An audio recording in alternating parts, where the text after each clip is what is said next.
अलौकिक चीजों का किसी सुनसान और डरावनी जगह पर होना कोई बड़ी बात नहीं है। हम अक्सर इस तरह की कहानियां सुनते आ रहे हैं, लेकिन तब क्या हो जब मंदिर जैसी जगहों पर ऐसी ऐसी रहस्यमयी बातें निकलकर सामने आने लगे, जिनके बारे में सुनकर किसी के भी होश उड़ जाए। जी आपने बिल्कुल सही सुना। आज के इस वीडियो में हम आपको ऐसी रहस्यमयी बातें बताने वाले हैं, जिसे सुनने के बाद आप ये मानने पे मजबूर हो जाएंगे कि वाकई में भगवान है। इसलिए वीडियो में इसी तरह अंत तक बने रहें। और हाँ, अगर अभी तक चैनल को सब्सक्राइब नहीं किया है तो बिना एक पल की भी देरी किए फटाफट चैनल को सब्सक्राइब जरूर कर दें, क्योंकि इसी तरह की इंटरेस्टिंग वीडियोस हम आपके लिए हर रोज लाते रहते हैं। दोस्तों, न केवल भारत में बल्कि पूरी दुनिया में केदारनाथ मंदिर को सबसे मिस्टीरियस मंदिरों में से एक माना जाता है। केदारनाथ मंदिर भारत के उत्तराखंड राज्य के रुद्रप्रयाग नाम के जिले में स्थित है। भगवान शिव का ये मंदिर हिंदू धर्म के सभी तीर्थ स्थलों में से सबसे शुद्ध माना जाता है।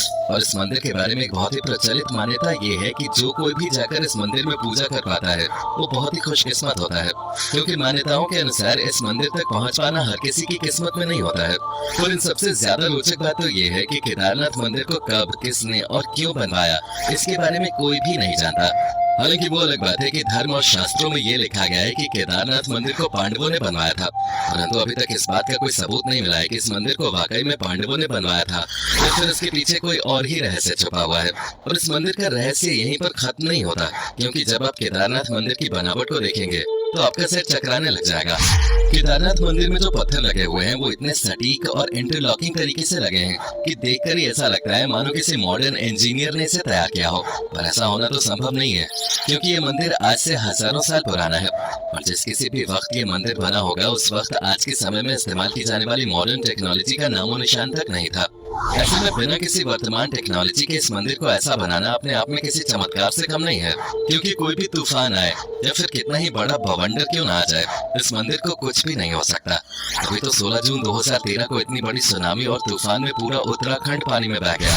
यहाँ तक कि आज के जमाने की बड़ी बड़ी बिल्डिंगें जमीन पर ताश के पत्तों की तरह बिखर गई थी।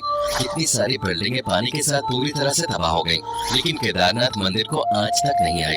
पूरा का पूरा मंदिर वैसे का वैसा ही खड़ा रहा। भले पानी का सैलाब मंदिर के अंदर तक पहुंच गया था, जिसकी वजह से पूरा मंदिर पानी से डूब गया, लेकिन मंदिर को कुछ भी नहीं हुआ। जी हाँ, आज भी आप मंदिर को ठीक वैसा ही देखेंगे जैसा ये सालों पहले बनके तैयार हुआ था। अब ये बात सुनकर बहुत से लोगों को लग रहा होगा कि इसमें कौन सी बड़ी बात है। तो दोस्तों, जरा रुक जाइए। अब हम आपको जो बताने वाले हैं उसे सुनने के बाद आपके रोंगटे खड़े हो जाएंगे, क्योंकि उस वक्त बाढ़ के समय हर तरफ सिर्फ और सिर्फ पानी दिखाई दे रहा था।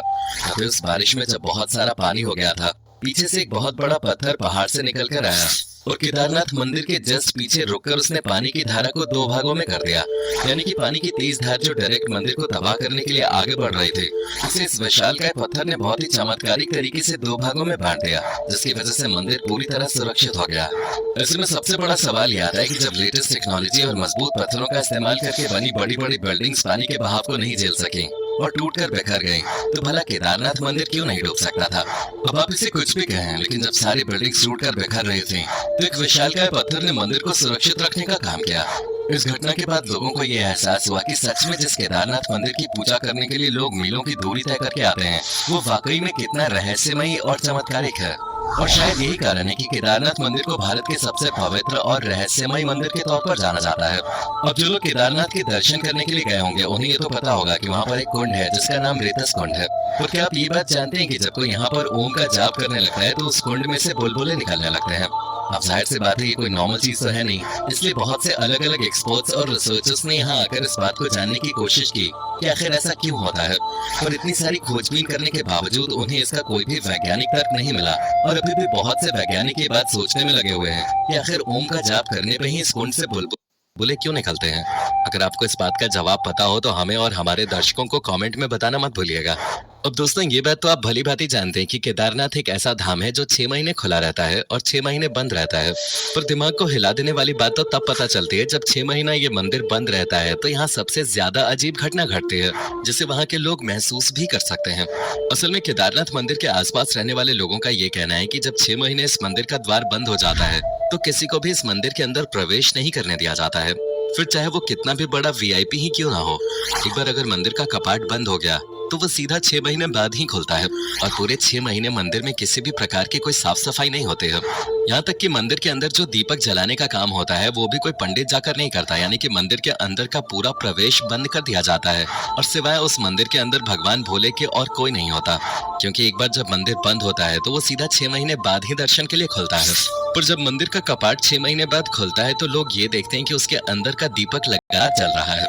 जाहिर सी बात है दोस्तों, अगर आप किसी कमरे को 6 महीने तो क्या 6 दिन के लिए भी बंद करके चले जाएंगे, तो जब उसे दोबारा से खोलेंगे तो उसमें बहुत सारी धूल मिट्टी और तरह तरह के कीड़े मकोड़े घूमने लगेंगे। यानी कि जिस हाल में आपने उस कमरे को छोड़ा होगा उस हाल में तो कमरा बिल्कुल भी नहीं होगा, क्योंकि कमरा बंद हो या फिर खुला हो, अगर हम उसमें साफ सफाई नहीं करते तो प्रकृति किसी न किसी तरीके से उस पर अपना कब्जा करना शुरू कर देती है, फिर चाहे धूल मिट्टी के जरिए हो या फिर छोटे छोटे कीड़े मकोड़ों के जरिए। लेकिन जब स्वयं ब्रह्मांड को चलाने वाले भोलेनाथ किसी जगह पे हो तो प्रकृति की क्या मजाल कि वो उस जगह के आसपास भी फटक सके। तभी पूरे 6 महीने बाद जब केदारनाथ का कपाट खुलता है तो वो बिल्कुल भी गंदा नहीं होता।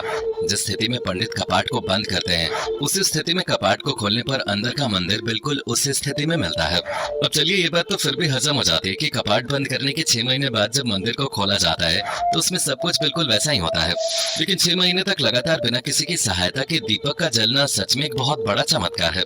यहाँ तक कि लोगों का मानना है कि केदारनाथ के इस मंदिर में 6 महीने तो इंसान भगवान शिव की आराधना करते हैं, लेकिन जब कपाट बंद हो जाता है तो उसके बाद 6 महीने तक दूसरे देवी देवता आकर भगवान की पूजा करते हैं और इस बात का सबूत जलता हुआ दिया चीख चीख कर देता है।